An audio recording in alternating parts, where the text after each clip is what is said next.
अस्सलाम वालेकुम everybody, good evening. उम्मीद करता हूँ कि आप सब लोग खैरियत से हैं। आज का ये सेशन जो है centre for training and academic guidance, जो कि ह्यूमन वेलफेयर फाउंडेशन का करियर गाइडेंस का एक इदारा है, उसने ऑर्गेनाइज किया है आप सब लोगों के लिए। और आप सबको पता है कि नीट एग्ज़ाम देने के बाद जो हमारा स्कोर आता है उसके हिसाब से हमको चॉइस फिलिंग करनी होती है अलग अलग कॉलेजेस में। उसके बाद तब दाखिले का प्रोसीजर आगे बढ़ता है। तो इसकी मदद करने के लिए आप लोगों के ये चॉइस फिलिंग का जो प्रोसेस है और बाकी जो उसके रिलेटेड चीज़ें हैं वो प्रोसेस आपके लिए आसान हो जाए, इसके लिए ये सेशन हम लोगों ने ऑर्गेनाइज किया है। तो आज का सेशन जो आप लोगों के सामने प्रेजेंट करेंगे वो मिस्टर नजमुद्दीन शेख साहब लेंगे। मैं उनका इस्तकबाल करता हूँ इस प्रोग्राम के अंदर। नजमुद्दीन शेख साहब जो हैं वो काफ़ी सीनियर करियर काउंसलर हैं। महाराष्ट्र में महाराष्ट्र गवर्नमेंट से ट्रेंड एक करियर काउंसलर हैं और उनका 20+ ईयर्स का करियर काउंसलिंग में एक्सपीरियंस है। नीट पे और भी काउंसलिंग सेशंस उन्होंने कई दफ़ा पीछे करा रखे हैं। तो इसी के साथ साथ मैं आपका और वक्त ना लेते हुए रिक्वेस्ट करूंगा कि नजम साहब जो है अपने सेशन का आगाज करें। औज़ु बिल्लाहि मिनश शैतानिर रजीम, बिस्मिल्लाहिर रहमानिर रहीम। आज के सेशन के ऑर्गेनाइजर्स, सी-टैक के रिप्रेजेंटेटिव्स और इस सेशन में जितने पार्टिसिपेंट्स हैं, प्यारे बच्चों और बच्चियों, अस्सलाम वालेकुम रहमतुल्लाहि व बरकातहू। का बहुत अहम सेशन है मेडिकल के कोर्सेस में एडमिशन लेने के ख्वाहिशमंद तलबा और तालिबात के लिए, स्टूडेंट्स के लिए। सेंट्रल लेवल पर आप देखते हैं कि एडमिशन के लिए पहले, आज से कुछ साल पहले तक 15% का अलग से एडमिशन होता था, एम्स का अलग एडमिशन होता था, एएफएमसी का अलग होता था, अलीगढ़ मुस्लिम यूनिवर्सिटी का अलग होता था, बनारस हिंदू यूनिवर्सिटी का अलग होता था, जिपमेर का अलग होता था, ईएसआईसी का अलग होता था। अब ये तमाम सेंट्रलाइज पूरे इंस्टीट्यूट एक जगह आए हैं। एक ही रजिस्ट्रेशन में आपको भारत में मौजूद तमाम टॉप लेवल के सेंट्रल यूनिवर्सिटीज, सेंट्रल इंस्टीट्यूट्स और 15% कोटे के एडमिशन का एक अच्छा मौका आपको मिल रहा है। अब देखिए कि इसका नोटिफिकेशन आ चुका है और आज से रजिस्ट्रेशन का प्रोसेस भी शुरू हो गया है। रजिस्ट्रेशन के प्रोसेस में हम पहले ये देखेंगे कि ऑल इंडिया काउंसलिंग है क्या पहले, और उसमें क्या तफसीलात है उसको हम पूरी तौर पर समझने की कोशिश करेंगे। पहले तो हम ये देखेंगे कि ऑल इंडिया जो काउंसलिंग है आपकी, ऑल इंडिया काउंसलिंग की जो रिस्पॉन्सिबिलिटी है वो रिस्पॉन्सिबिलिटी एमसीसी पर है। मेडिकल काउंसलिंग कमेटी एक गठित की गई है, इसको एक एटोनॉमस बॉडी डिजाइन किया है गवर्नमेंट ऑफ इंडिया ने। अब गवर्नमेंट ऑफ इंडिया बोलने के बाद ministry of health and family welfare के अंडर में सारी चीजें चलती हैं, और director general of health services जो एक परमानेंट डायरेक्टोरेट है सेंट्रल गवर्नमेंट का, ये उसके अंडर में एमसीसी काम करता है। तो ये एमसीसी ने नोटिफिकेशन दिया है और आज से रजिस्ट्रेशन उनका स्टार्ट हो गया है। और एमसीसी की जो साइट है आपको मालूम है, mcc.nic.in, इस साइट पर आपको सारे तफसीलात मिलेगी। आपको रजिस्ट्रेशन का काम उसी पर करना है।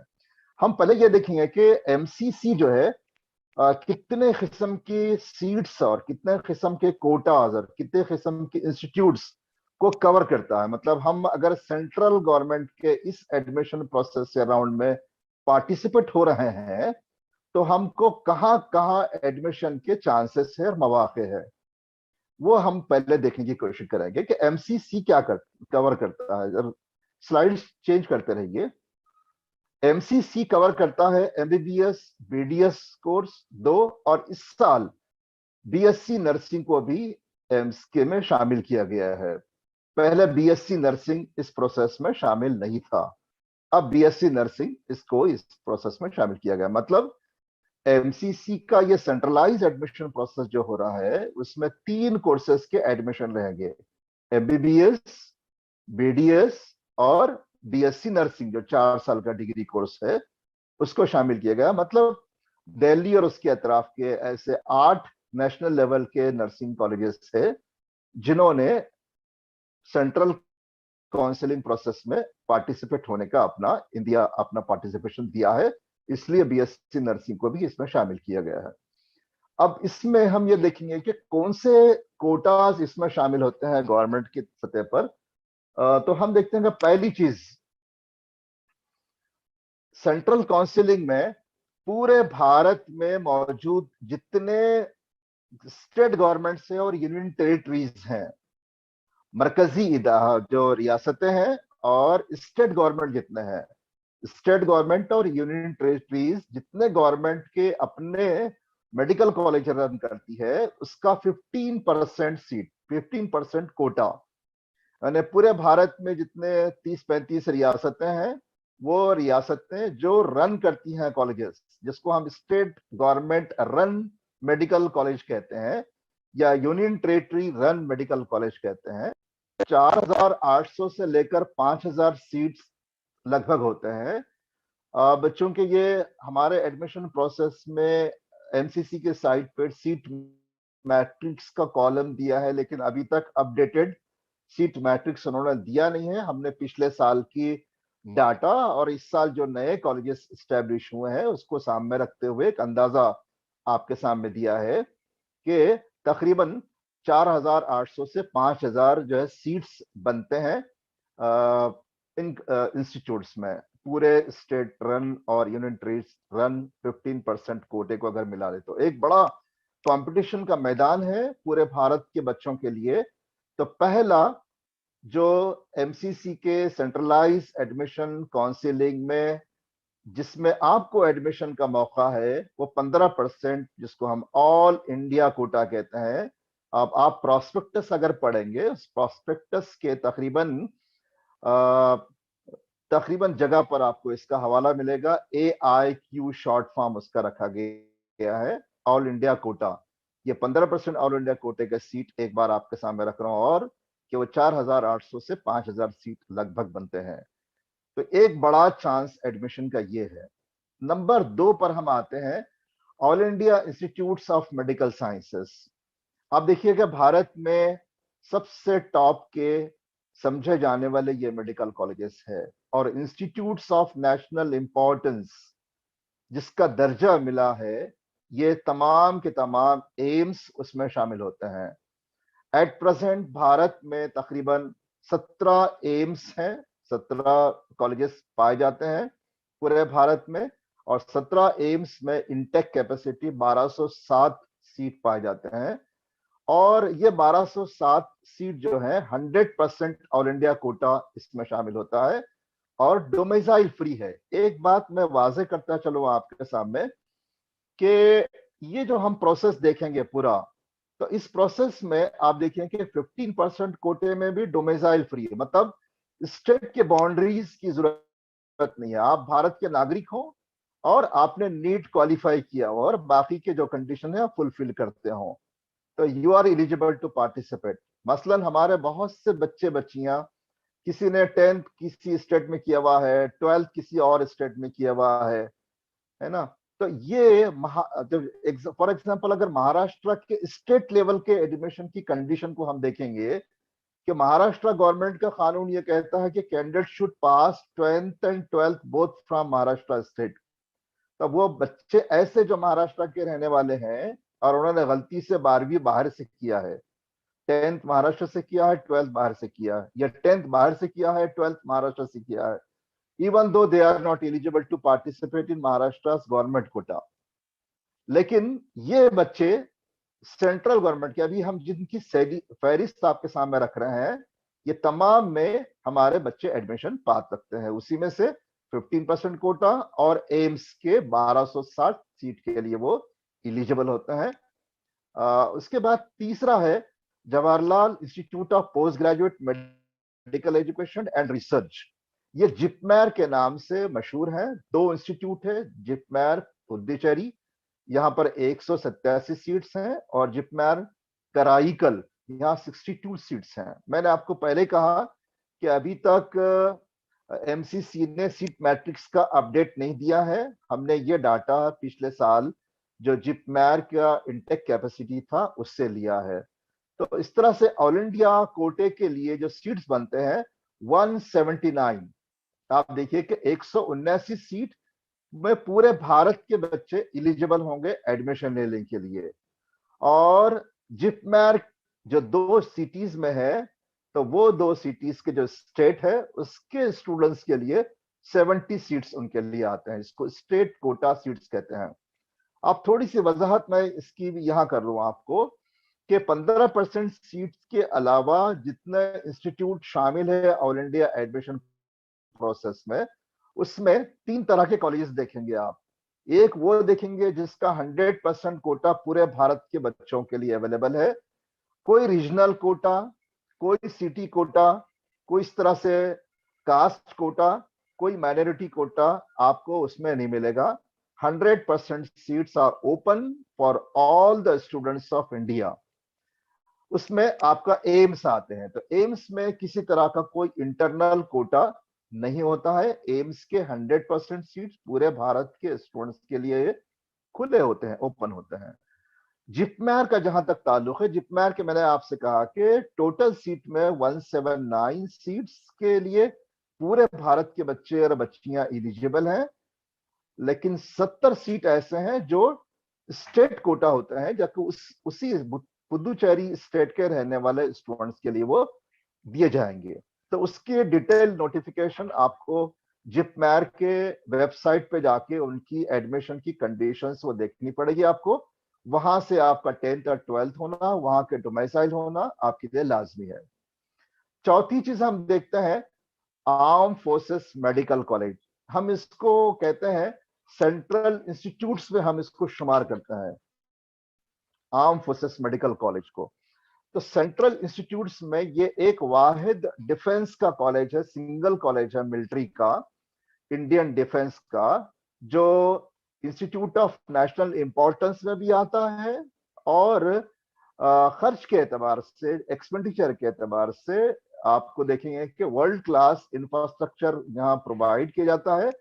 और मिनिमम बल्कि नो चार्जेस आप कह सकते हैं, यहाँ पर लॉजिंग बोर्डिंग स्टूडेंट्स के लिए फ्री होती है, यूनिफॉर्म फ्री होता है, यूनिफॉर्म की धुलाई के चार्जेस एएफएमसी में दिए जाते हैं। तो एएफएमसी की क्वालिटी, इंफ्रास्ट्रक्चर और वहां के रिजल्ट, टॉप के रिजल्ट समझ जाते हैं, जैसा क्वालिटी एम्स में पाई जाती है। तो दिल्ली एम्स के बाद आप देखेंगे हमेशा 2nd 3rd नंबर पे एएफएमसी का नंबर रहता है। चलते चलते मैं आपको ये भी बताता चलूं कि एम्स को मैं तस्करा में आप इसलिए करना भूल गया था फीस में, कि एम्स की फीस आज भी आप देखिए 5 से 6 हजार के दरमियान फीस आपको पड़ती है। कोई भी भारत का बच्चा कम से कम खर्च में एम्स में अपनी तालीम मुकम्मल कर सकता है। चौथे नंबर पर हम जो एएफएमसी को देख रहे थे, आर्म फोर्स मेडिकल कॉलेज को, उसके टोटल इंटेक कैपेसिटी 150 सीट है। लड़कों के लिए 115 है और गर्ल्स के लिए वहां पर आपको देखेंगे कि वो 30 सीट आते हैं, 5 सीट उनके इंटरनल कोटा होता है। फिजिकल कंडीशन उसके लिए लाजमी है, आप फिजिकल कंडीशन को सामने रखिएगा। अगर लड़के हैं तो 157 उसकी हाइट होना चाहिए, लड़कियां हैं तो 152 सेंटीमीटर उसकी हाइट होनी चाहिए। वेट और बाकी तफसीलात आपको एएफएमसी की जो साइट हमने दी है वो साइट पर आप देख सकते हैं रिजर्वेशन की डिटेल्स। और एएफएमसी के बारे में ये है कि आपको अगर एएफएमसी में एडमिशन लेना है तो कंपल्सरीली आपको एमसीसी में रजिस्ट्रेशन करना है, भी चल रहा है, लेकिन आपको अलग से उनका प्रॉस्पेक्टस भी पढ़ना है, अलग से एएफएमसी में रजिस्टर्ड भी करना है और उनके स्क्रीनिंग टेस्ट होगा, उसमें आपको शामिल भी होना है। तो रोल जो है एमसीसी का सिर्फ इतना ही है एएफएमसी के बारे में कि you have to registered on MCC site for to get admission in AFMC. Detail आपको अप्लाई करना पड़ेगा एएफएमसी के लिए अलग से आपको। आइए हम 5वें नंबर पे देखते हैं कि ESIC, employees state insurance corporation है, ये under ministry of labour and employment के अंडर में। ईएसआईसी के तकरीबन 7 एमबीबीएस कॉलेज है भारत में और 2 बीडीएस कॉलेजेस हैं। इसके जो टोटल जो सीट है आपके सामने दिए गए हैं कि टोटल सीट इनके पास तकरीबन 900 सीट आते हैं। 15% ऑल इंडिया कोटे में 135 सीट आते हैं और इसके अलावा इंश्योर्ड पर्संस कोटा 317 सीट जाते हैं उसमें, और रिस्पेक्टिव स्टेट कोटा 448 448 सीट जाते हैं। मतलब सेंट्रल लेवल पर ये जो ईएसआईसी के कॉलेजेस में से 3 तरह का कोटा होता है। पहला जो 15% है, तो 15% में पूरे भारत के बच्चे कॉम्पीट करेंगे 15% कोटे में। दूसरा कोटा है इंश्योर्ड पर्संस कोटा, जैसे आप ईएसआईसी के मेंबर है, इंश्योरेंस कॉर्पोरेशन के आप मेंबर है, 5 साल की आपकी समझे कि वैलिडिटी हुई है, तो आपको अपने डिस्ट्रिक्ट ऑफिस से उसका एक पर्टिकुलर सर्टिफिकेट है, वो सर्टिफिकेट हासिल करना पड़ता है। वो जो मेंबर है आपके, उसके आप अगर इंश्योर्ड पर्सन है, उसके सब्सक्राइबर हैं आप परमानेंट, तो आप इस कोटे में शामिल हो सकते हैं, जिसमें तकरीबन 317 सीट आते हैं ऑल इंडिया लेवल पर। और ईएसआईसी के जहां जहां कॉलेजेस है, जैसे दिल्ली है, कर्नाटक है, वेस्ट बंगाल है, हैदराबाद है, तो तेलंगाना, वेस्ट बंगाल, दिल्ली, इस तरह से चेन्नई तमिलनाडु में, तो जहां जहां ईएसआईसी के कॉलेजेस हैं, बीडीएस कॉलेजेस और एमबीबीएस कॉलेजेस है, तो उन स्टेट के बच्चों के लिए स्टेट कोटा होता है। अगर आप कर्नाटक, बेंगलोर में कॉलेज है, गुलबर्गा में कॉलेज है ईएसआईसी का, अगर आप कर्नाटक से 10th 12th हैं और कर्नाटक के आप रेसिडेंट हैं, डोमिसाइल हैं, तो you are eligible to avail 448 seats for state quota. तो ये आप एलिजिबल होंगे, पूरे भारत के बच्चे एलिजिबल होंगे। इस तरह से ईएसआईसी के 7 एमबीबीएस और 2 बीडीएस कॉलेज के सीट 3 सेक्शंस में डिवाइड होते हैं, और तीनों की एलिजिबिलिटी क्राइटेरिया अलग अलग पाया जाता है। हम जरा आगे देखेंगे अब कि ईएसआईसी के बाद हम देखते हैं सेंट्रल यूनिवर्सिटीज जो इस एडमिशन प्रोसेस में शामिल है। सेंट्रल यूनिवर्सिटीज में हम पहले देखेंगे कि दिल्ली जो यूनिवर्सिटी है, डीयू हम जिसे कहते हैं, डीयू एक सेंट्रल यूनिवर्सिटी है। तो डीयू के अंडर में 3 कॉलेजेस पाए जाते हैं दिल्ली यूनिवर्सिटी के अंडर में। तो इन 3 कॉलेजेस के नाम आपके सामने है। एक है एलएचएमसी कहते हैं उसको, लेडी हार्डिंग मेडिकल कॉलेज। दूसरा है UCMS, university college of medical sciences. और तीसरा है एमएएमसी, मौलाना आजाद मेडिकल कॉलेज। ये 3 कॉलेज दिल्ली यूनिवर्सिटी के अंडर में रन होते हैं। और चूंकि दिल्ली यूनिवर्सिटी ये सेंट्रल यूनिवर्सिटी है, तो सेंट्रल यूनिवर्सिटी होने के बावजूद, चूंकि दिल्ली यूनिवर्सिटी के अंडर में चलने वाले बहुत से कॉलेजेस की कुछ की फंडिंग दिल्ली गवर्नमेंट करती है और कुछ की 100% फंडिंग सेंट्रल गवर्नमेंट करती है। और पहले से ये उसूल बना है कि दिल्ली प्रीमाइसेस से जिन बच्चों ने, मतलब दिल्ली स्टेट से जिन बच्चों ने 10th और 12th किया है और दिल्ली स्टेट के डोमिसाइल हैं, तो वो बच्चे इन 3 कॉलेजेस के 85% सीट के लिए एलिजिबल होंगे। बाकी भारत के पूरे बच्चे सिर्फ 15% कोटे में यहां एडमिशन पा सकते हैं। मतलब दिल्ली यूनिवर्सिटी के अंडर में चलने वाले ये 3 colleges, Lady Hardinge Medical College, University college of Medical Science और मौलाना आजाद मेडिकल कॉलेज के 85% सीट के लिए सिर्फ दिल्ली रेसिडेंट्स, दिल्ली के रहने वाले बच्चे, और 15% में पूरे भारत के बच्चे उसमें एलिजिबल हो सकते हैं। इस तरह से आप देखते हैं कि दिल्ली में सेंट्रल यूनिवर्सिटीज के अंडर में पाए जाने वाले ये चीजें हैं। तो कंडीशन आपने देख ली, 85% सीट के लिए 11th और 12th दिल्ली एनसीटी से होना चाहिए बच्चे का। 85% अलॉटमेंट सीट। आप ये कह सकते हैं कि 85% सीट का तस्करा यहां क्यों हुआ, तो एक वजाहत मैं करते चलूं आपके सामने कि अब देखिए कि जहां से महाराष्ट्र के गवर्नमेंट मेडिकल कॉलेजेस है, तो महाराष्ट्र के गवर्नमेंट मेडिकल कॉलेज के सिर्फ 15% सीट का एडमिशन एमसीसी पूरा करता है। 85% सीट स्टेट लेवल पर कंप्लीट किया जाता है।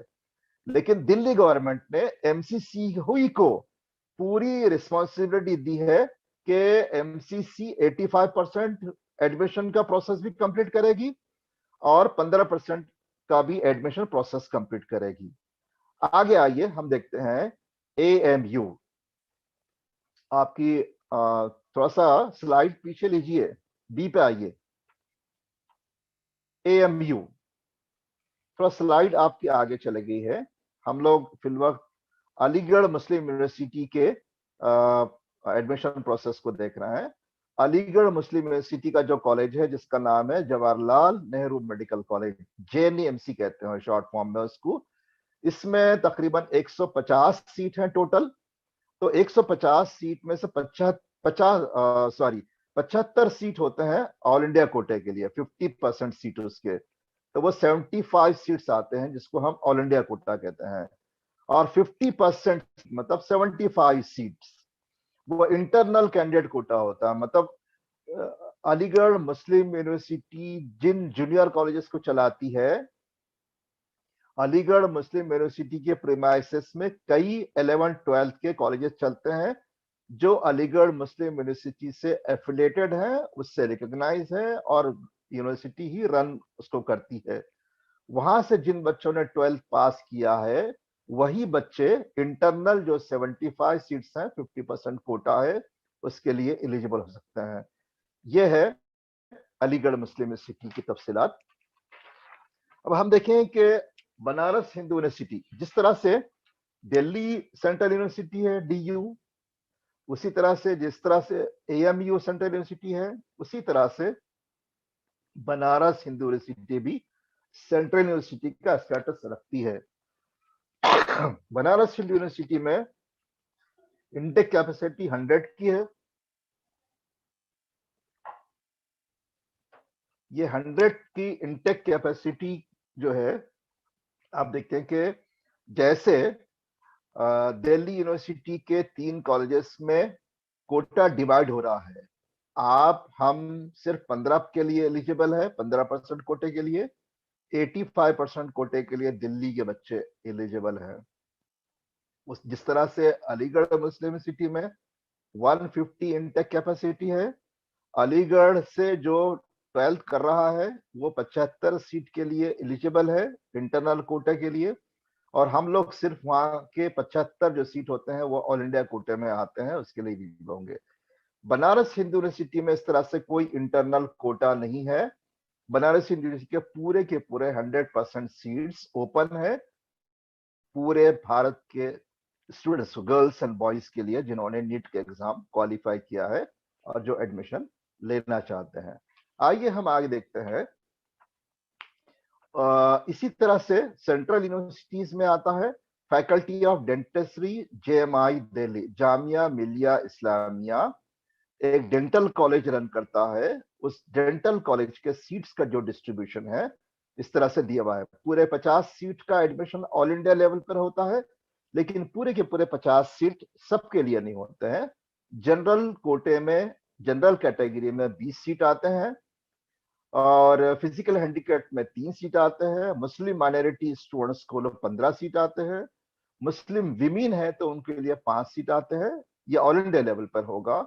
मुस्लिम OBC के हैं तो उसके लिए 4 सीट आएंगे। मुस्लिम ST है तो उसके लिए 1 सीट होता है। और जामिया मिलिया का जो कोटा है, वहां से जो बच्चे 12th कर चुके हैं जामिया के जूनियर कॉलेज से, उनके लिए 2 सीट होती हैं। इस तरह से 50 सीट का डिस्ट्रीब्यूशन बताया गया है आपको जामिया के डेंटल कॉलेजेस में।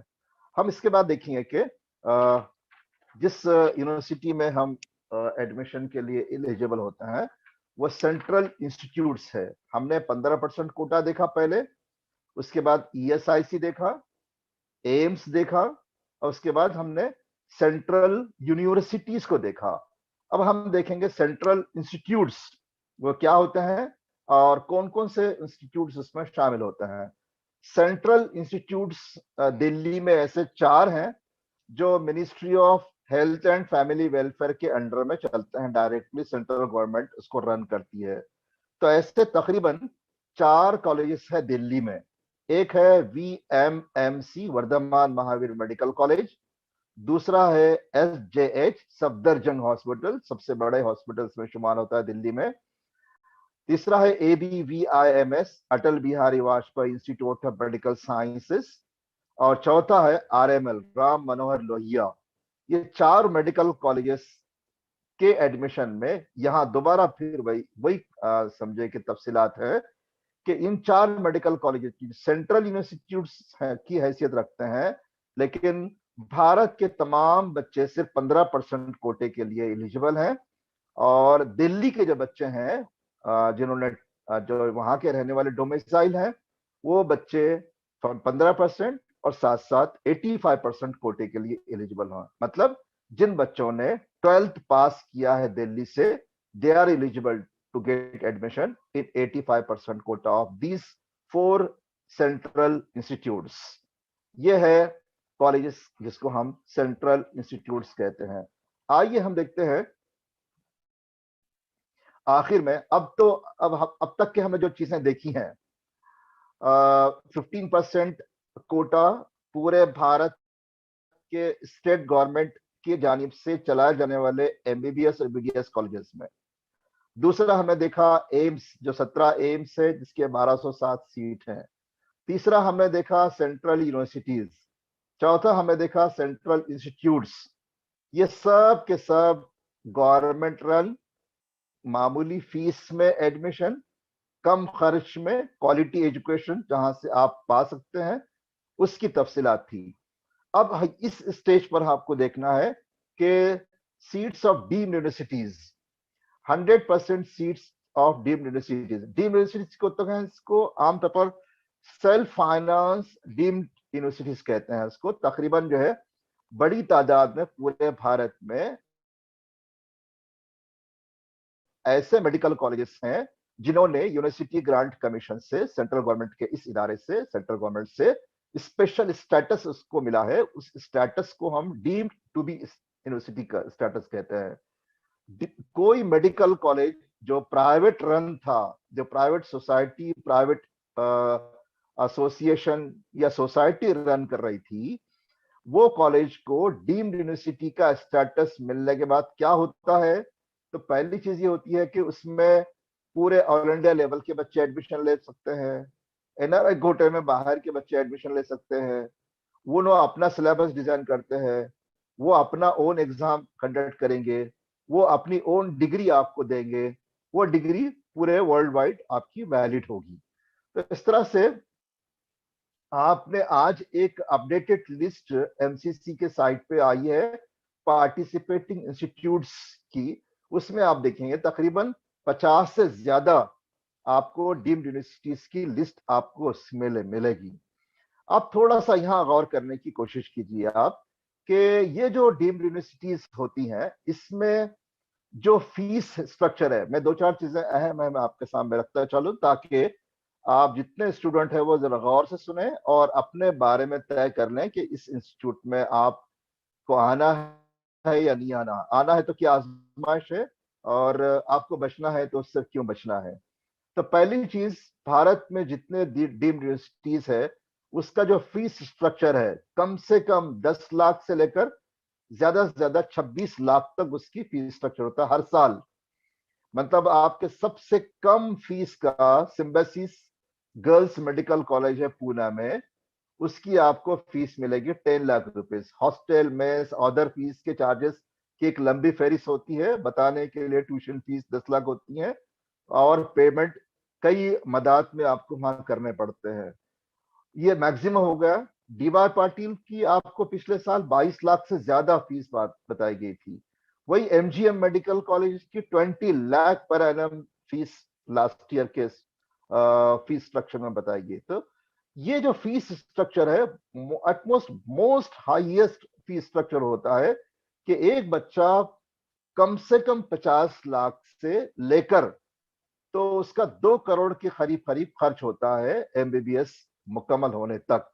आपको कौन सा कॉलेज मिला है इस पे डिपेंड करेगा कि उसकी फीस स्ट्रक्चर कैसा है, कितना टोटल हो रहा है आपके 4.5 साल की फीस का। तो इस तरह से पहली फुर्सत में ये गौर कीजिए कि इन कॉलेजेस में आपका परसेंटेज बहुत कम है, गवर्नमेंट में नहीं लग सकते आप, और काफी खर्च करने का मिजाज अम्मी अब्बा का है। मैनेजमेंट कोटे में एडमिशन लेने की कोशिश कर रहे थे महाराष्ट्र स्टेट में, इंडिविजुअल जाके मुलाकातों का सिलसिला जारी है। तो ऐसे बच्चों के लिए महाराष्ट्र स्टेट या अपने अपने स्टेट में जो एनआरआई मैनेजमेंट और इंस्टीट्यूट लेवल कोटा हम जिसे कह रहे हैं आजकल, जिसके 2 राउंड गवर्नमेंट ही फिलअप करती है, लेकिन इसमें आमतौर पर पहले ही मैच फिक्सिंग हो जाती है, पहले ही भाव तय हो जाते हैं, और इस तरह से कहीं 1.5 करोड़, कहीं 1.25 करोड़, कहीं 1.25 करोड़ में बात की बोलियां लगती हैं इंडिविजुअल। तो उससे बेहतर यह होगा कि अगर आपका 300 प्लस स्कोर है तो आप और मैनेजमेंट कोटे में एडमिशन लेने की प्लानिंग कर रहे हैं, तो उससे बेहतर आपको डीम्ड यूनिवर्सिटीज हो सकती है। अब ये डीम्ड यूनिवर्सिटी में दो तीन चीजें क्या होगी कि रिजर्वेशन नहीं होगा किसी तरह का, ना एससी का, ना ओबीसी का, ना एसटी का, ना ईडब्ल्यूएस का, ना फिजिकल हैंडीकैप का, किसी तरह का कोई रिजर्वेशन नहीं होगा, नंबर एक। नंबर दो, यहाँ किसी तरह की फीस में आपकी कटौती नहीं होगी। आप देखिए कि अपने अपने स्टेट की पॉलिसी के तहत आपको SC ST है तो 100% ट्यूशन फीस माफ होती है, ओबीसी है तो गवर्नमेंट कॉलेजेस में ट्यूशन फीस पूरी माफ होती है। अगर ओबीसी, ईडब्ल्यूएस और 8 लाख से कम इनकम है तो अलग अलग स्टेट में आधी फीस लगती है, और स्कॉलरशिप मिलती है अलग अलग। तो इस तरह से यहाँ फीस में किसी तरह की कोई पॉलिसी इंप्लीमेंट नहीं होती है। डीम्ड यूनिवर्सिटीज में आपको पूरी की पूरी फीस वहां पेड करनी पड़ती है। डीम्ड यूनिवर्सिटीज में किसी तरह का रिजर्वेशन नहीं है, लेकिन डीम्ड यूनिवर्सिटी के स्टेटस पर डिपेंड करता है कि वो स्टेटस क्या है। अगर उसका माइनॉरिटी स्टेटस है तो माइनॉरिटी आप देखते हैं कि सिख कम्युनिटी माइनॉरिटी में आती है, रिलीजियस माइनॉरिटी में, मुसलमान रिलीजियस माइनॉरिटी में आते हैं, जैन रिलीजियस माइनॉरिटी में आते हैं, बुद्धिस्ट रिलीजियस माइनॉरिटी में आते हैं, पारसी रिलीजियस माइनॉरिटी में आते हैं, क्रिश्चियन रिलीजियस माइनॉरिटी में आते हैं। तो उनके जो स्टेटस वाले डीम्ड यूनिवर्सिटीज होंगे तो वो डीम्ड यूनिवर्सिटीज में उन बच्चों के लिए एडमिशन मिलेगा। जैसे पूरे भारत में एट प्रेजेंट मैंने जो देखा वो दो ऐसे कॉलेजेस हैं जो मुस्लिम माइनॉरिटी के डीम्ड यूनिवर्सिटीज है। एक Hamdard institute of medical sciences and research Delhi, जिसमें 100 सीट है, और पिछले साल का जो फीस स्ट्रक्चर है उसमें 12 लाख फीस है, लेकिन अदर फीस की एक लंबी फहरिस्त है, हॉस्टल, मेस, आपके लेबोरेटरी और स्पोर्ट्स और वगैरह वगैरह। तो एक 12 लाख के अलावा भी आपको 4 से 5 लाख इजाफी पकड़ लिखना, 17 से 18 लाख रुपए अगर हमदर्द में भी लग रहा है आपको तो खर्च पर ईयर पर एनम आपका आ सकता है। दूसरा, माइनॉरिटी का जो मेडिकल कॉलेजेस है वो कर्नाटक में है। यनपोया मेडिकल कॉलेज मैंगलोर एक मुकाम है कर्नाटक में, वहां पाए जाते हैं। ये मुस्लिम माइनॉरिटी मतलब रिलीजियस माइनॉरिटी का स्टेटस इसको हासिल है, तो इसमें वही माइनॉरिटी के बच्चे एडमिशन ले पाएंगे। तो एक मौका माइनॉरिटी के स्टूडेंट्स को इंस्टीट्यूट में इस तरह से होता है। आइए अब हम देखें कि ये तो प्रोसेस था पूरा, मैंने आपके सामने रखा कि ये एमसीसी के इस सेंट्रलाइज एडमिशन में आपको क्या है, कितने तरह के कॉलेजेस है, कितने तरह के सीट्स हैं, कितनी तादाद में है। अब ये चांस अवेल करने का मौका आपको आया है। आज से रजिस्ट्रेशन का प्रोसेस शुरू हो चुका है, और एडमिशन के प्रोसेस में आपको मैंने जैसे साइट बताया है mcc.nic.in, इस साइट पे आपको जाके पूरा शेड्यूल आपको देखना है कि कब कब क्या क्या एक्टिविटीज होने वाली है, और वो एक्टिविटीज आपको स्टेप बाय स्टेप अपनी कंप्लीट करना है। मैंने इस स्लाइड में आपको पहला जो राउंड है एमसीसी का, उस पहले राउंड की डिटेल्स आपको दिया है। देखिए आज 19 जनवरी है, आज से उसका रजिस्ट्रेशन प्रोसेस शुरू हुआ है, तो 24 जनवरी 2022 तक रजिस्ट्रेशन का प्रोसेस चलता रहेगा, दोपहर में 12 बजे तक। ये टाइम याद रखें, आप में से किसी ने गलती से नहीं किया है, हड़बड़ा के नींद में से उठ गया है, तो उसको टाइम याद रखना चाहिए कि 24 जनवरी के 12 बजे तक ही उसको रजिस्ट्रेशन करने का मौका रहेगा। उसके बाद उसकी जो फीस है, रजिस्ट्रेशन की फीस जो आपको पेड करनी है, काउंसलिंग फी पेमेंट, ये मतलब आज से लेकर 24 जनवरी तक रहेगा, लेकिन उसका टाइम है दोपहर में 3 बजे तक, टिल 3 PM। मतलब रजिस्ट्रेशन 12 बजे क्लोज हो जाएगा, और आपको ऑनलाइन फीस पेमेंट करने का मौका रहेगा 3 बजे तक दोपहर में। और आप देखिए कि जैसे महाराष्ट्र में एडमिशन प्रोसेस चल रहा है, पहले रजिस्ट्रेशन हो जाता है, अभी आपको चॉइस फिलिंग कल से शुरू होने वाला है, परसों से 21 तारीख से। लेकिन एमसीसी के इस एडमिशन प्रोसेस में पैरेलल रजिस्ट्रेशन के साथ साथ आपको चॉइस फीलिंग का काम भी करना है। आइए थोड़ा सा हम यहाँ इस पॉइंट पर रुकते हैं और रुक के जरा गौर करते हैं कि मैंने आपको जितने कॉलेजेस की लिस्ट बताई है कि एमसीसीए में क्या क्या शामिल है। 15% ऑल इंडिया कोटा, मतलब भारत में पाए जाने वाले तमाम गवर्नमेंट मेडिकल कॉलेजेस में भी possible state run government colleges की तादाद वो 300 से ज्यादा क्रॉस करेगी पूरे भारत की। आपके सामने वो लिस्ट आ चुकी है अपडेटेड एमसीसी के साइट पर, उसमें गवर्नमेंट कॉलेजेस की लिस्ट देखिए आप। तो आपको होमवर्क करना है अपना। अगर आप 660, 670, 650 के ऊपर है तो आपके हाथ में ऑप्शन हो सकता है कि मैं लिमिटेड कॉलेजेस डालूंगी प्रेफरेंसेस में। लेकिन आप बाउंड्री पे है 550। अब एमबीबीएस के लिए जो बच्चे ट्राई करना चाहते हैं, फॉर्म भरना चाहते हैं, कितने परसेंट के बच्चों ने भरे, मैं कोई पाबंदी आपको नहीं लगा सकता, आपके ख्वाहिश पर डिपेंड करता है। इसमें फॉर्म कौन भर सकता है? हर वो बच्चा जो एलिजिबल है, जिसने क्वालिफाई किया है नीट एग्जाम। क्वालिफाई का मतलब क्या है? ओपन कैटेगरी का है तो उसको 138 मार्क कम से कम है। स्लाइड मत बदलिए प्लीज, बैक। नहीं, आगे जा रहे हैं आप। स्टेप्स, रजिस्ट्रेशन के प्रोसेस में रहिए। रजिस्ट्रेशन, यस, अभी बदलिए मत प्लीज। अब देखिए कि आपको जो है हम पाबंद नहीं करेंगे कि आपका परसेंटेज कम है क्यों फॉर्म भर रहे हैं आप, इसलिए कि इसमें बीडीएस भी शामिल है, इसमें नर्सिंग भी शामिल है। वो बच्चे जो सिर्फ गवर्नमेंट एमबीबीएस को जाना चाहते हैं उनके लिए जार बात है कि पिछले साल का कट ऑफ आपके सामने आएगा। वो तकरीबन 600 प्लस के करीब करीब है। बाज स्टे वैकेंसी राउंड में कम भी बताया गया है। अगर आप बीडीएस को जाना चाहते हैं तो 550 प्लस पे ऑल इंडिया लेवल का कट ऑफ आप एक राउंड अबाउट रफ आइडिया दे सकते हैं। आप में से ऐसे हो सकते हैं जिनको डीम्ड यूनिवर्सिटी में जाना है, तो डीम्ड यूनिवर्सिटी का कट ऑफ 300 से बिलो रहा है लास्ट ईयर बहुत से कॉलेजेस में। तो आपको हम ऐसे पाबंद नहीं करेंगे कि आप भरें या ना भरें। मेरा पर्सनल मशवरा ये होगा कि ऐसे वो बच्चे जो 500 के प्लस हैं, 1000 रुपये उनके जाएंगे सिर्फ रजिस्ट्रेशन के लिए। बाकी फीस की मैं डिटेल आपको बताऊंगा, लेकिन पार्टिसिपेशन से आप महरूम मत रहिएगा। पार्टिसिपेट होके अपने आप को आजमाना बेहतर है, और नहीं भी लगा तो आपका कोई उसको गम और अफसोस नहीं होगा।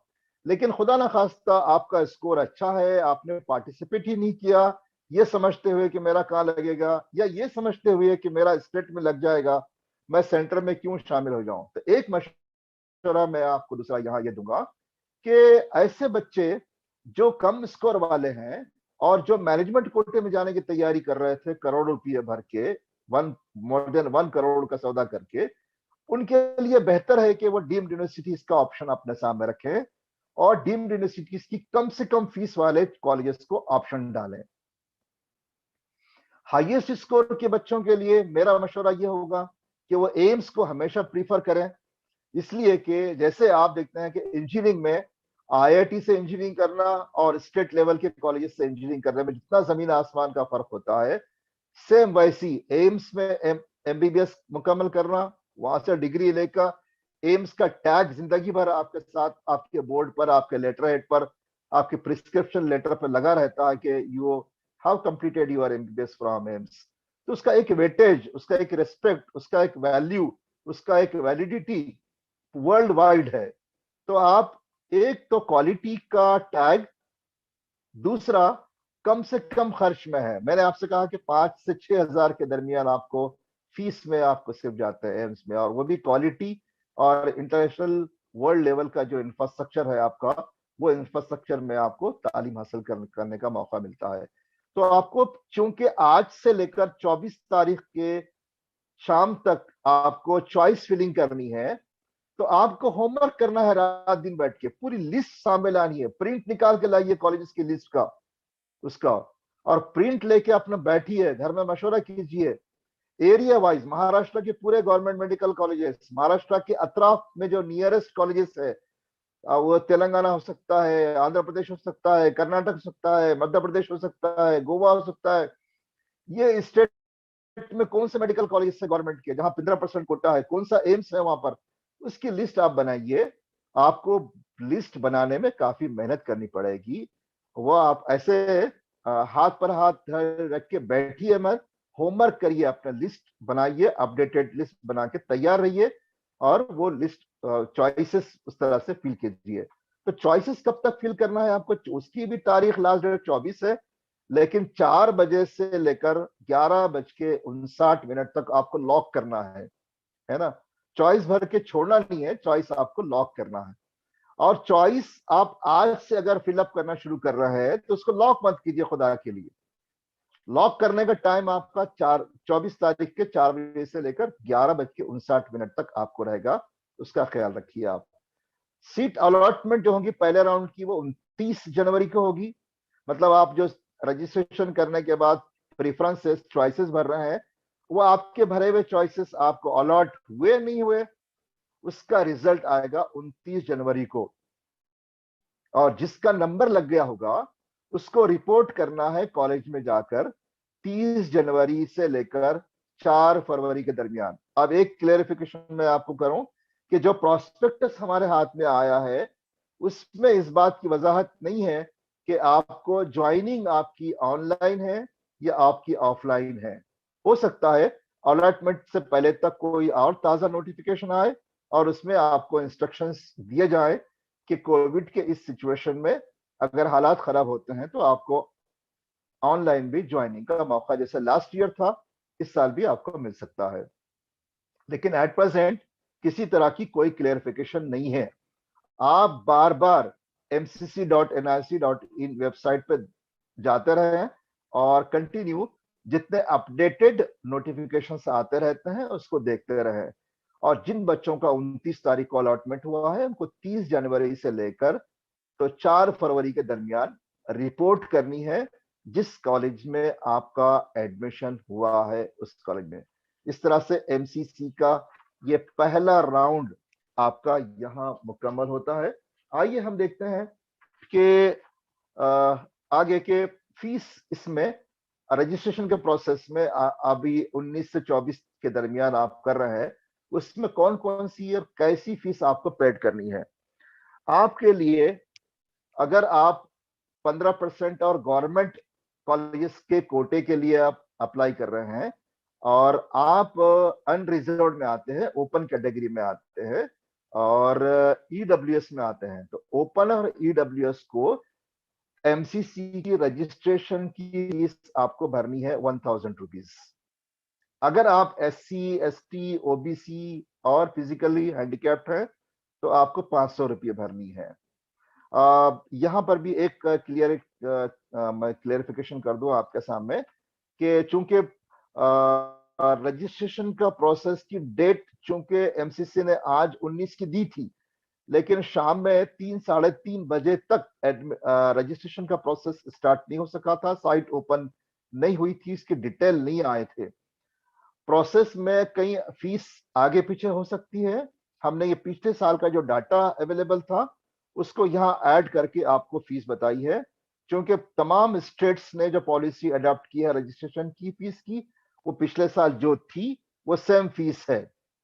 आप में से अगर किसी ने रजिस्ट्रेशन किया होगा शाम में तो प्लीज जरा बताइएगा क्वेश्चन आंसर सेशन में कि आपने कितनी फीस वहां भरी है। तो आप अगर ओपन में है, ईडब्ल्यूएस में है और सिर्फ आप गवर्नमेंट कॉलेजेस के लिए अप्लाई कर रहे हैं तो आपको 1000 रुपये, एससी एसटी ओबीसी पीडब्ल्यूडी है तो आपको 500 रुपये भरनी है। ओके, अगर आप, मैंने कहा कि डीम्ड यूनिवर्सिटीज में भी एडमिशन लेने के ख्वाहिशमंद है, तो डीम्ड यूनिवर्सिटीज में एडमिशन लेने के ख्वाहिशमंद बच्चों को 5000 रुपये फीस भरनी पड़ेगी यहाँ। मतलब अगर आप 15% और पूरे एम्स और सेंट्रल यूनिवर्सिटीज में के अलावा डीम्ड में जाना चाहते हैं तो आपको 5000 रुपये फीस भरनी पड़ेगी। तो 5000 रजिस्ट्रेशन फीस भरने वाले बच्चे के बारे में यह समझा जाएगा कि वो तमाम दीगर कोर्टों और दीगर इंस्टीट्यूट के अलावा he is interested to get admission in deemed universities also। ये उसका मतलब लिया जाएगा साफ तौर पर। तो आप जब फॉर्म भरने जाते हैं, आमतौर पर हम में से 90% बच्चे अपने मोहल्ले में, अपने एरिया में, अपने शहर के जो प्राइवेट कैफेज होते हैं, वहाँ प्राइवेट कैफे भी जाके फॉर्म भरते हैं। और वहाँ फॉर्म भरने वाले बच्चे जो होते हैं, बास जगह अच्छे पढ़े लिखे भी होते हैं, तजुर्बेकार होते हैं, लेकिन अक्सर ये देखने में आता है कि उनको बहुत फास्ट फॉर्म भर के फ्री होने की जल्दी होती है।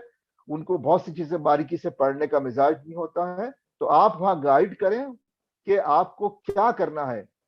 आप एक तरफ ये कह रहे हैं कि मुझे, मेरा स्कोर 300 है और अब्बा के पास काफी जो है गुंजाइश है डीम्ड यूनिवर्सिटीज में एडमिशन लेने की, और ख्वाहिश भी है, लेकिन आपने 5,000 रुपये देकर रजिस्ट्रेशन नहीं किया है, तो you are not eligible to avail deemed university quota. ये बात याद रखिएगा आपको। तो इस तरह से ये जो 1,000 रुपये है ओपन के, 500 रुपये रिजर्व कैटेगरी के, और डीम्ड यूनिवर्सिटी वालों के 5,000 रुपये, ये एक बार आपने रजिस्ट्रेशन कर दिया, नंबर आपका नहीं भी लगा, तो ये फीस आपको वापस मिलने वाली नहीं है। ये नॉन रिफंडेबल रजिस्ट्रेशन फीस आपकी, उसका ख्याल रखिए। अब आपको इसके साथ एमसीसी के एडमिशन प्रोसेस में रिफंडेबल फीस भी आपको भरनी है। वो रिफंडेबल फीस आपको किस तरह से भरनी है और कितनी भरनी है, उसकी तफसीलात आपके सामने हम रखने की कोशिश करेंगे। 15% ऑल इंडिया कोटा और non deemed colleges. Non deemed colleges मतलब पूरे एम्स, पूरे सेंट्रल यूनिवर्सिटीज के कॉलेजेस, पूरे सेंट्रल इंस्टीट्यूट्स और ईएसआईसी के पूरे कॉलेजेस इसमें से आएंगे। डीम्ड यूनिवर्सिटी को छोड़कर आपको एक डिपॉजिट भरना है 10,000 रुपये का। यह रिफंडेबल है। अगर आपका अलॉटमेंट होता है, कहीं एडमिशन होता है, तो ये 10,000 रुपये आपके ट्यूशन फीस में से माइनस किए जाएंगे। मसलन आपका समझिए कि अब ये जो हमारे बच्चे अटेंड कर रहे हैं प्रोग्राम, उसमें से किसी का जब गवर्नमेंट मेडिकल कॉलेज औरंगाबाद में नंबर लगता है, तो गवर्नमेंट मेडिकल कॉलेज औरंगाबाद की समझिएगा टोटल फीस आपको 1,10,000 फुल फीस का डीडी लाना पड़ेगा।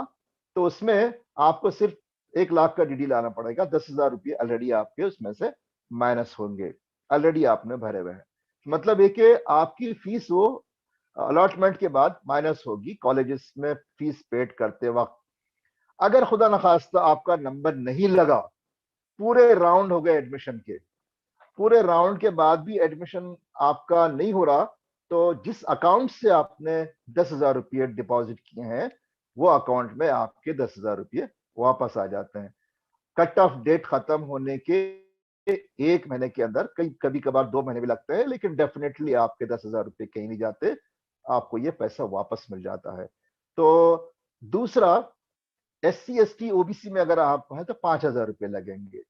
मतलब वो ओबीसी कैटेगरी के बच्चे हैं, ज्यादा होते हैं हमारे पास। एसटी का एक आधा बच्चा होता है, एससी तो माइनॉरिटी कोड में नहीं होते हैं। हो सकता है आप में से कोई फिजिकल हैंडीकैप स्टूडेंट हो, तो उसको डिपॉजिट के तौर पर रिफंडेबल अमाउंट 5,000 रुपये भरनी है। और आखिर में देखिए कि जैसे आपने रजिस्ट्रेशन की फीस 5,000 रुपये भरी थी डीम्ड यूनिवर्सिटीज के लिए, तो डीम्ड यूनिवर्सिटीज में एडमिशन लेने के लिए आपका अगर ख्वाहिशमंद है, तो आपको 2 लाख रुपए डिपॉजिट आपको भरना पड़ेगा। यह रिफंडेबल है। अगर भारत की किसी भी डीम्ड यूनिवर्सिटीज में आपका एडमिशन नहीं हो सका, तो आपको अपने 2 लाख रुपये वापस मिल जाते हैं। उसमें चिंता करने की जरूरत नहीं है। मतलब आप साफ तौर पर आपके सामने ये है कि आप में से जो बच्चा सिर्फ गवर्नमेंट कॉलेजेस के लिए अवेल कर रहा है, तो उसको खर्च कितना आएगा? 11,000 रुपये। 1,000 रुपये नॉन रिफंडेबल होगा, 10,000 रिफंडेबल वापस आने वाला होगा। और जिसको डीम्ड यूनिवर्सिटीज में एडमिशन लेना है, उसको 5,000 रुपये आपका पहला रजिस्ट्रेशन का और 2 लाख रुपये आपका डिपॉजिट। तो 2,05,000 की बजटिंग उसके पास चाहिए, तभी आप डीम्ड यूनिवर्सिटीज का ऑप्शन आप डाल सकेंगे। आपका फॉर्म एक्सेप्ट किया जाएगा, आपको डीम्ड यूनिवर्सिटीज के एडमिशन में कंसीडर किया जाएगा।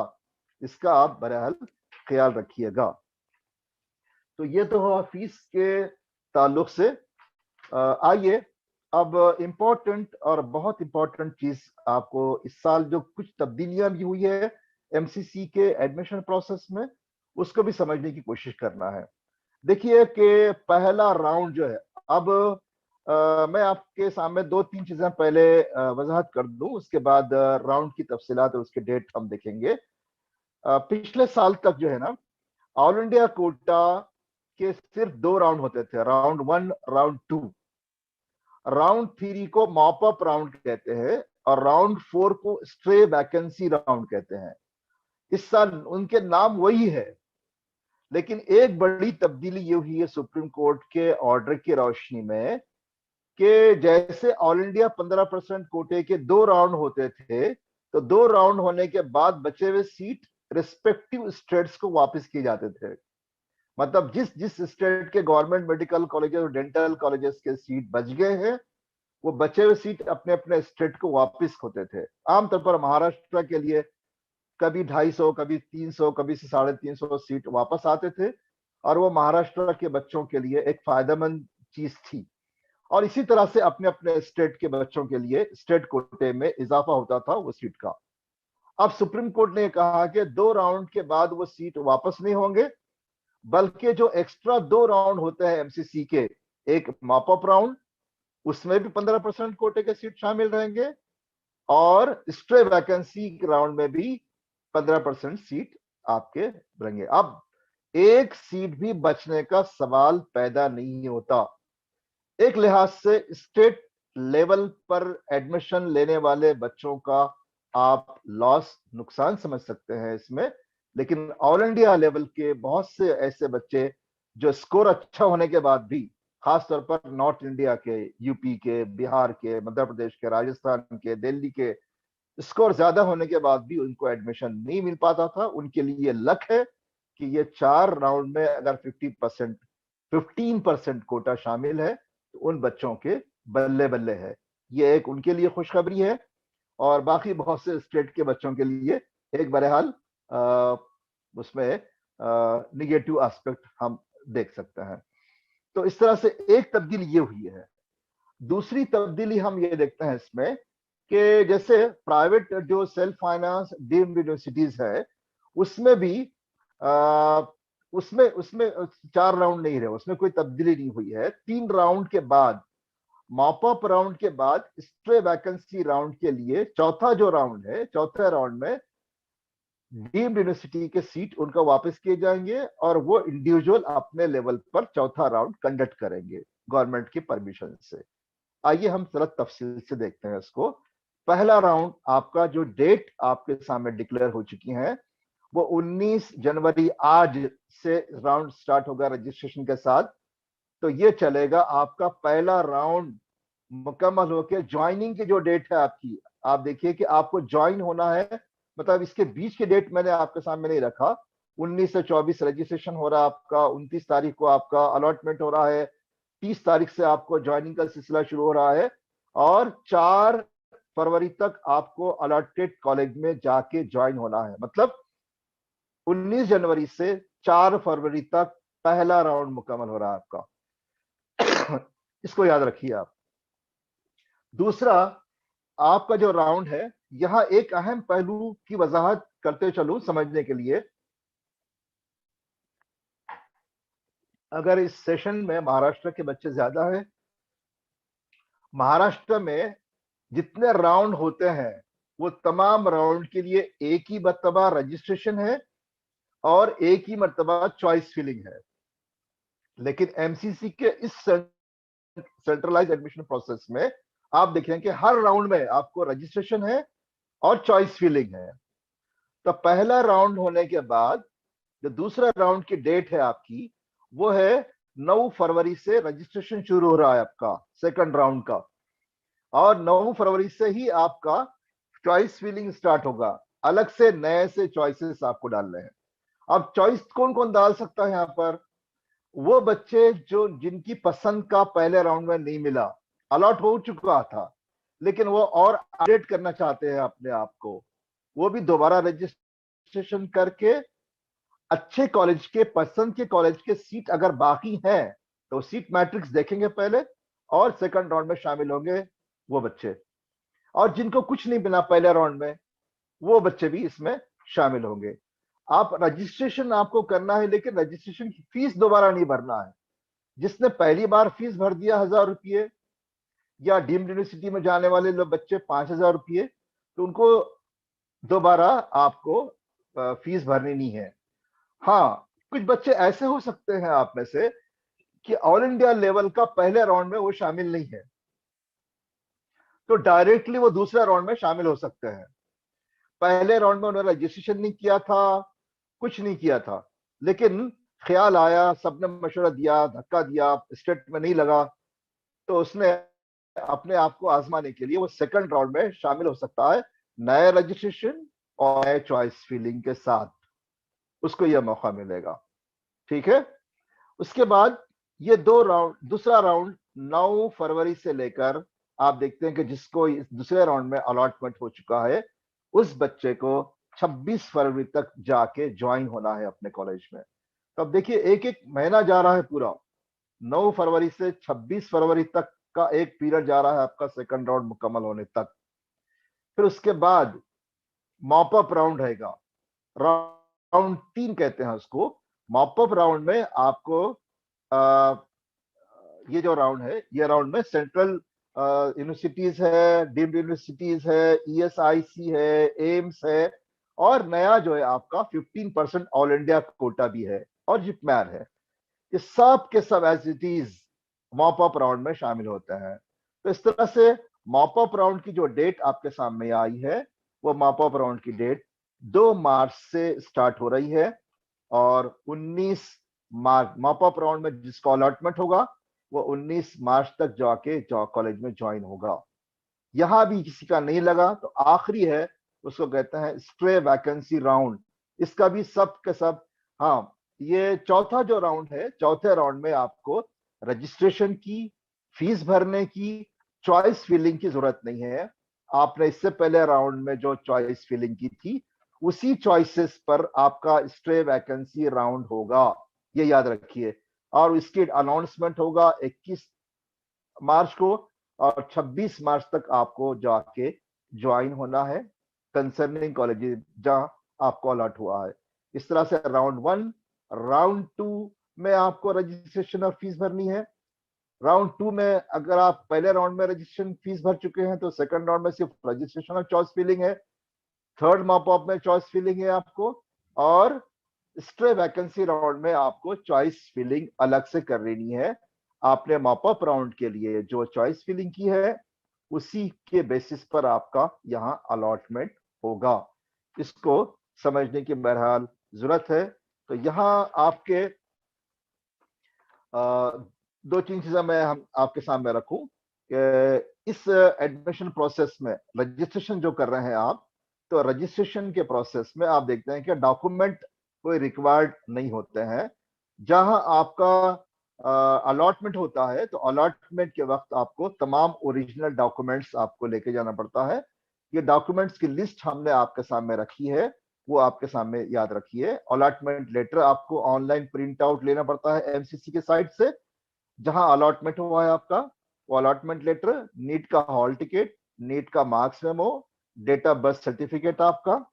डेट ऑफ बर्थ सर्टिफिकेट में आपको मालूम है कि एसएससी का सर्टिफिकेट आपका वैलिड समझा जाता है, या आपकी एलसी टीसी वैलिड समझी जाती है। 10th सर्टिफिकेट है, 12th सर्टिफिकेट है। जो बच्चे हमारे फ्रेश अभी पास हुए हैं, महाराष्ट्र स्टेट में है, तो उनका सर्टिफिकेट आ चुका होगा अपने कंसर्निंग कॉलेजेस में।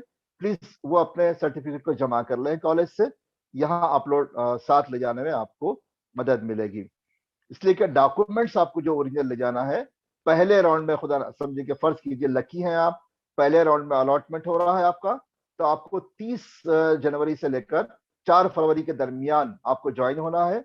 और ये मतलब है कि आज से लेकर तो 30 जनवरी तक आपको टाइम है। आपके कंसर्निंग कोई डॉक्यूमेंट इसमें से नहीं है आपके पास, तो वो डॉक्यूमेंट हासिल करने के लिए।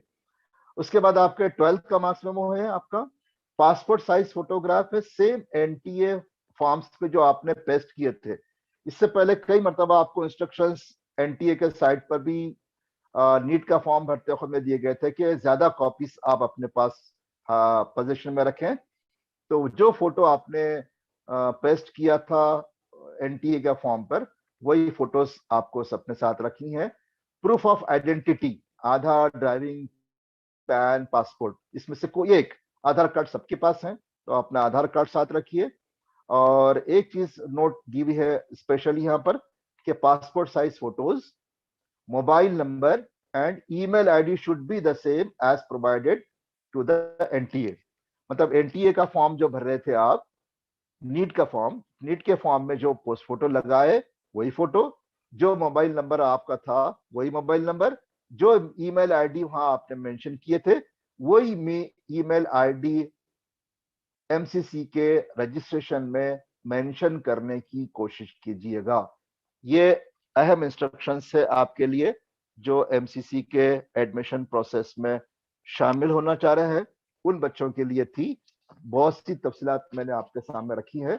हो सकता है आप में से बहुत से बच्चों के कुछ सवालात होंगे, हम आखिर में सवालात का आपको मौका देंगे, और कुछ बच्चे अगर सवालात नहीं पूछ सकते हैं तो लास्ट में मेरा मेल आईडी आपको हम शेयर कर रहे हैं, और मेरे फोन नंबर, आपके पास 2 फोन नंबर है, वो भी फोन नंबर हम आपको शेयर कर रहे हैं, उस पर आप क्वेश्चन पूछ सकते हैं।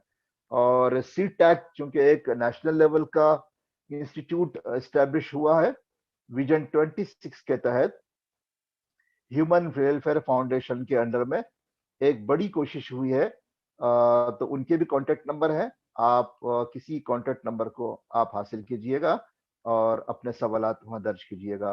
इंशाल्लाह आपके जवाब देने की हम कोशिश करेंगे।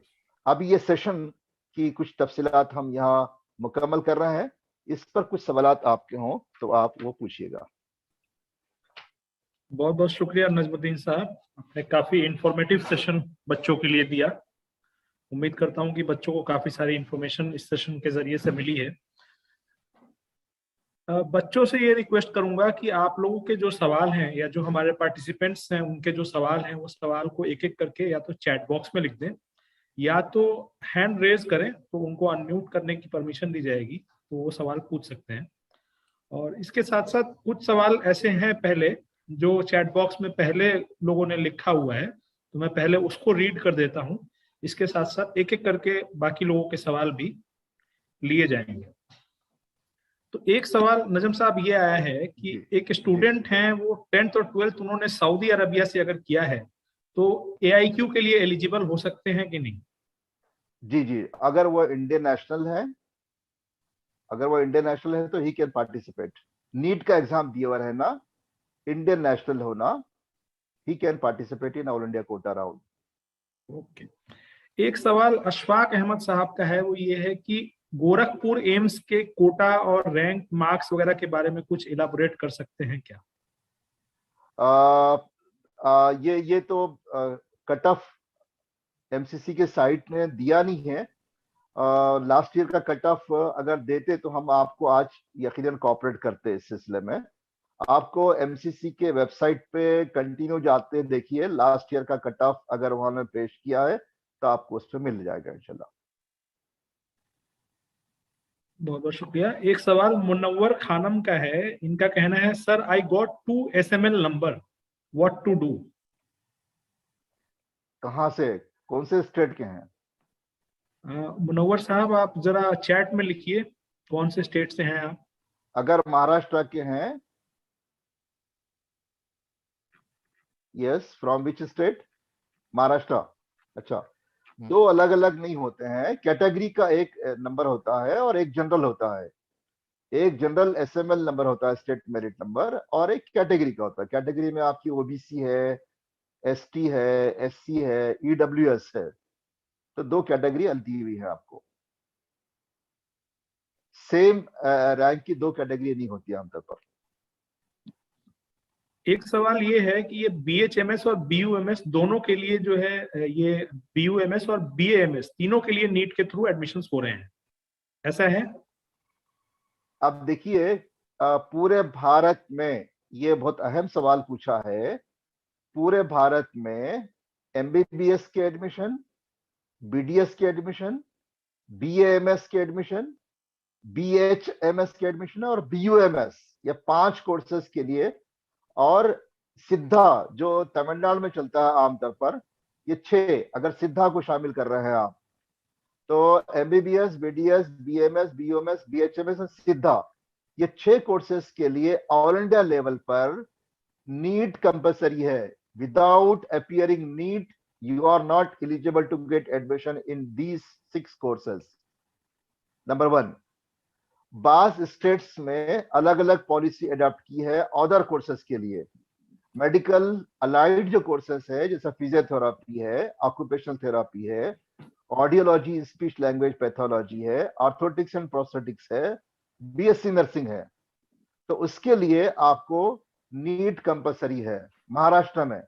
हाँ, एक चीज और इस साल ऐड हुई है, बीएससी नर्सिंग के लिए भी ऑल इंडिया लेवल, पहले स्टेट की पॉलिसी में आता था, अब चूंकि नर्सिंग काउंसिल ऑफ इंडिया ने भी उसको कंपलसरी किया है, मतलब सिद्धा 6 के बाद 7वां ऑल इंडिया लेवल पर बीएससी नर्सिंग भी कंपलसरी है नीट के थ्रू.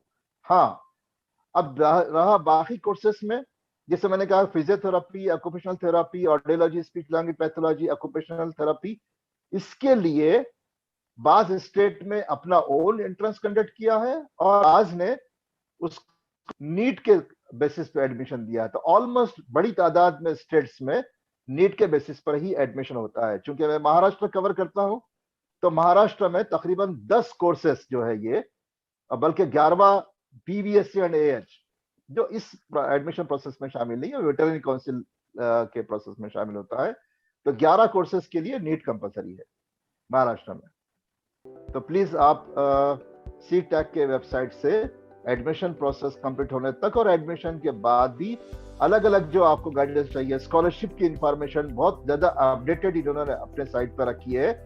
तो आपको स्कॉलरशिप कहाँ से मिल सकती है, सेंट्रल गवर्नमेंट की स्कॉलरशिप, स्टेट गवर्नमेंट की स्कॉलरशिप, कारपोरेट की स्कॉलरशिप, मुख्तलिफ ट्रस्ट जो होते हैं प्राइवेट, उनकी स्कॉलरशिप, फॉरेन की स्कॉलरशिप, तो इस तरह अपडेटेड इंफॉर्मेशन आपको सी टैक के वेबसाइट से मिलते रहेगी.